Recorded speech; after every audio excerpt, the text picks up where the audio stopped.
श्री गुरु ग्रंथ साहिब जी में श्री गुरु नानक देव जी की अमृत वाणी जपजी साहिब की 19वीं पौड़ी। असंख नाव असंख थाव अगम अगम असंख लो असंख कह सिर पार होए। अखरी नाम अखरी साला अखरी ज्ञान गीत गुण गा अखरी लिखन बोलन बाण। अखरा सिर संजोग वखाण जिन ए लिखे तिस सिर नाय। जिव फुरमाए तिव तिव पाए जेता कीता तेता नाव। विण नामे नाही को थाव कुदरत कंवण कहा विचार। वार्या न जावा एक वार जो तुध पावे साई पलिकार। तू सदा सलामत निरंकार। जोगीजन ध्यान से सुनते हैं उस एक ओंकार को, और सुनने की कला को ही उसे ही श्रवण कहा गया है। जो सुनने की ठीक कला जाए उस अक्षर की, उसको श्रवण कहा गया है। और सुनने मात्र से ज्ञान को उपलब्ध हो जाता है। इसीलिए मंदिर का निर्माण किया गया हमारे यहाँ। मंदिर का देखते हुए खास आकार का व्यवस्था किया गया है। लंबा गुंबज नुमा मंदिर होता है, छोटा होता है। अब तो बहुत विशाल विशाल बनाने लगा। उसमें जंगले नहीं होते हैं। अब तो पूरा वेंटिलेटर का प्रबंध करने लगे। तो हजारों आदमी जाते हैं उसके दर्शन के लिए। पहले के जो पुरातन मंदिर बने हैं, आप बद्रीनाथ जाते हैं देखो, केदारनाथ जाते हैं देखो, छोटे होते हैं, जंगले नहीं होते थे। यदि झरोखा बहुत छोटा होता है, वो या झरोखा छोटा दे दिया जाता है। क्यों? जब तुम उसमें बैठकर सुनेगा, उस अक्षर का ध्यान करेगा, उस अक्षर का जब सुनेगा, तब जो है ओंकार ध्वनि गुंबिजित होगी और तुमको चारों तरफ से घेर लेगी। और जब चारों तरफ से घेर लेगी, तब वह जो है ऊपर की तरफ उठेगा। जब ऊपर की तरफ होगा तो गुंबज की तरफ रहेगा। उसी गुंबज का, जैसे गुंबज बनाया उसी का आकार लेगा और उस गुंबज से टकरा करके तुमको घेर लेगा। और वह चक्र सुदर्शन की तरह स्वर्णिम बन जाएगा, जिसमें तुम बिना भोजन पानी के भी अनंत काल तक समाधि में बैठा रहेगा। यह उसकी कला। इसलिए कहते हैं कि अक्षर करो। लेकिन तुम इतना समझता नहीं है, कहता कि बस अब आधुनिक बना रहा है। हम गए थे वहां सुल्तानपुर, जो मोदी खाना था, तोड़ने का था जगह, उसको तोड़ा जा रहा है। तुम लोग पड़ गए हो कि नहीं हम आधुनिक बनाएंगे। सबको उसकी व्यवस्था तोड़ तोड़ कर आधुनिक करने लगा। उसको तो धरोहर के रूप में रखो। कहते हैं कि ओंकार आदि जो जाने लिख के मिटे ताहि सो माने। ओंकार कहे सब कोई जिन्हें यह लखा सो बिरला होई। कबीर साहब कहते हैं जो साधक उस ओंकार को एक बार जान लेता है, लिख कर मिट देता है, मैंने जान लिया, अनुभव कर लिया, वह करोड़ों में बिरला, मैंने करोड़ों में कोई एक हो जाएगा। वह आवागमन से मुक्त हो जाएगा। उसी को नानक देव कहते हैं उस अक्षर का ध्यान करो।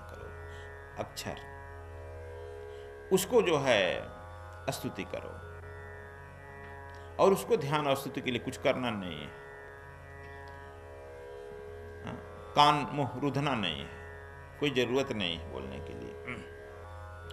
अक्षर के द्वारा ही भाग का संयोग होता है।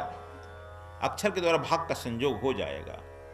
हाथ और लाट जो पढ़वाता है, तुम लोग कहा जरा हाथ हमारा देख दीजिए गुरु जी, हाथ और लाट जो पढ़वाता है ज्योतिषी, यह सब क्षर है। इस सब का क्षरण हो जाता है। इसलिए जिसके अंदर ओंकार को नहीं जाना है, केवल पाठ कर रहा है, वह संसार के सुंदरतम महल में भी रहेगा और सारे सुख सुविधा भी उपलब्ध रह जाएगा, लेकिन वह संसारी ही न रहेगा। वह संसारी ही है। जो उसको कहते हैं कि विधि से ध्यान करने लगता है, और उनके विधि से जब हम बताए कि पाठ कर लिया, ध्यान कर लिया, स्तुति कर लिया, वह जो है असंसारी हो गया, और वही जो है सन्यासी कहलाता है, वही मुक्ति का अधिकारी है। वह परम पुरुष भाग्य से परे है, क्योंकि उसे तुम भाग्य के द्वारा और हाथ के द्वारा नहीं जान सकता है। ज्योतिष के द्वारा जानेगा, भाग्य से परे है परम पुरुष। विधि विधान से परे है, तुम्हारे नियमों से वह परे है। उसे जहां से नियम निकलते हैं, सारी नदियां देश भर पृथ्वी पर दौड़ते दौड़ते जाकर समुद्र में मिल जाती है। वह परम पुरुष समुद्र से भी महान है, जहां सारे विश्व के सारे असंख्य असंख्य लोग उसे जाकर मिल जाते हैं, असंख्य जीव जानवर सब मिल जाते हैं उसे। जैसा कहे करे जो तैसी राग द्वेष निवारे, तामे घटे बढ़े रतियो नाहि यही विधि आप संवारे। कहते हैं कि वह परमात्मा जैसा है वैसा ही है, निरंतर जो है बढ़ते, लेकिन उसे घटता नहीं है न बढ़ता है। उपनिषद उसे कहता है ओम वह पूर्ण है, उसे निकली हुई रास भी पूर्ण है, बची हुई रास भी पूर्ण है। इसे मैथमेटिक्स में कहा गया infinity minus infinity equal to infinity. अनंत से घटाएगा तो अनंत निकलेगा, बचा हुआ अनंत, जरा भी घटे बढ़ेगा नहीं। वह परमात्मा जैसे हमको रखता है उसको हम सहज स्वीकार करते हैं, उसी के अनुरूप हम अपने को जीवन में ढाल लेते हैं, उसी के अनुसार हम रहते हैं। और दुख जो देता है उसको भी हम सहज स्वीकार करके उसे धन्यवाद देते हैं, सुख को भी स्वीकार करके धन्यवाद देते हैं। तब समझो कि तू सन्यासी हो, अन्यथा तुम दुख पर रोते हो और सुख पर हंसते हो, तू संसारी। इसलिए कह रहे हैं कि तुझे जो अच्छा लगे वही उत्तम है, तू सदा बने रहे, तू सदा सलामत रहे। देखो एक बात हम सुना देते हैं, चर्चिल का नाम सुना होगा। चर्चिल एक बार पागलखाने में गया था अपने यहाँ। चर्चिल बहुत बड़ा नेता था, हिटलर। चर्चिल पागलखाना में गया, देखा कि एक पागल कुछ लिख रहा है। चर्चिल पूछा कि क्या कर रहे हो? कहा कि अंधे हो क्या, दिखाई नहीं पड़ रहा मैं लिख रहा हूं? उसकी सेना के लोग दौड़े, मना किया। कहा क्या लिख रहे हो बंधु, कि पागल हो क्या तुम, चिट्ठी लिख रहे हैं, मालूम नहीं हो रहा चिट्ठी लिख रहे हैं? कहा अच्छा चिट्ठी लिख रहे हैं। क्या लिख रहा है मैं कैसे बताऊं तुझे? पागल बहुत मिलता है लेकिन ऐसा नहीं मिलता है। मैं लिख रहा हूं, इसको बंद करूंगा, पोस्ट ऑफिस में छोड़ दूंगा, आएगा फिर पढ़ूंगा तब न बताऊंगा क्या लिखा है। वह तो कह दिया। चर्चिल को यह धक्का लगा, आकर अपने डायरी में नोट किया कि हम सब कुछ लिख रहे हैं, रोज लिख रहे हैं अपने कर्मों के द्वारा, और भूल जाते हैं, लेकिन उस कर्मों के द्वारा लिख देते हैं, वो चला जाता है पोस्ट ऑफिस में चिट्ठी बनकर, और पुनः जब मेरे यहां आता है और हम पढ़ते हैं तो हम नकर जाते हैं कि नहीं हम नहीं लिखे हैं, हम अपने ही कर्मों का फल भोगते हैं। चर्चिल को यह एक पागल परिवर्तित कर दिया। इसलिए चर्चिल कहा कि हम अपने कर्मों का निरीक्षण करें। हम रोज लिख रहे हैं अपने कर्मों को, लिख रहा है ना तुम लोग भी, सब लोग।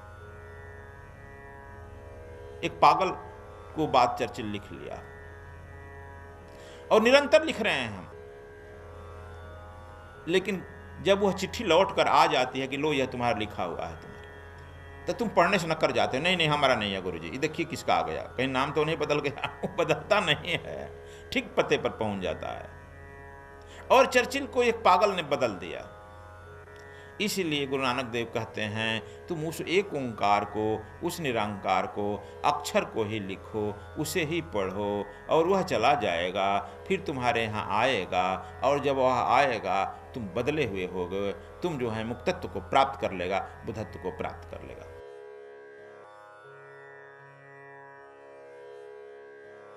श्री गुरु ग्रंथ साहिब में श्री गुरु नानक देव जी की अमृत वाणी जपजी साहिब की 20वीं पौड़ी।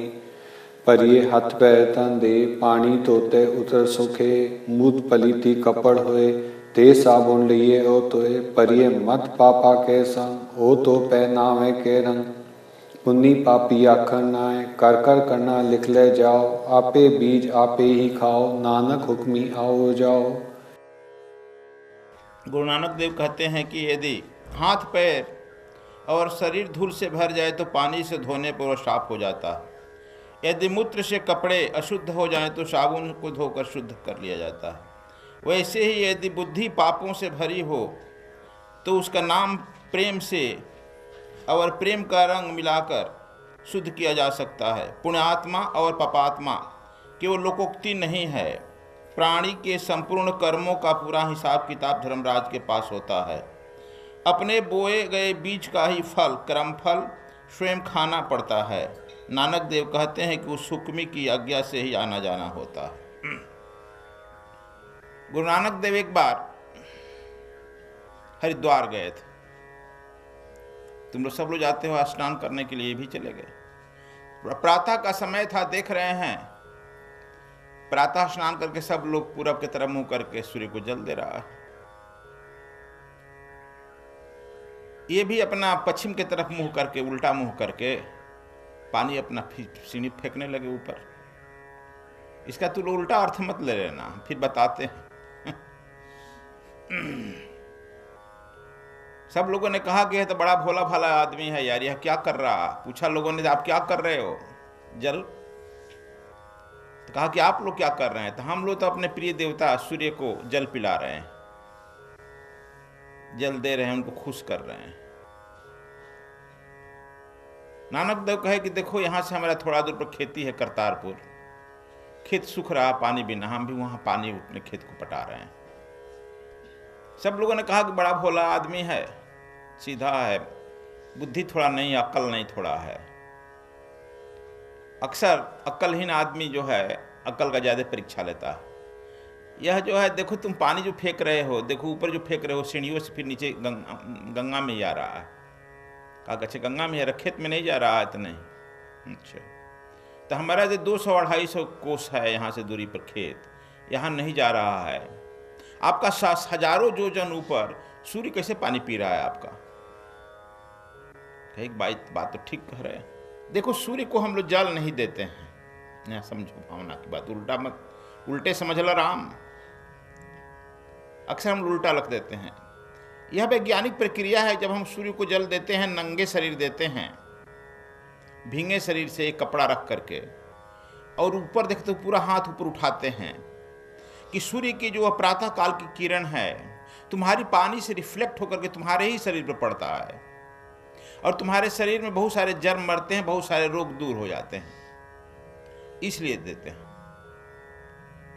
न कि तुम्हारे शरीर को सूर्य पी रहा है। जब पीना होता तो वह तो डायरेक्ट उसकी रोशनी पड़ ही रही है पृथ्वी पर, तो वह तो सूर्य जो है इस पृथ्वी के पानी को ग्रहण करके ऊपर बादल बरसा कर तुम्ही को बरसाता है, फिर अपने यहाँ नहीं जाता है, उसके यहाँ एक सृष्टि चक्र है।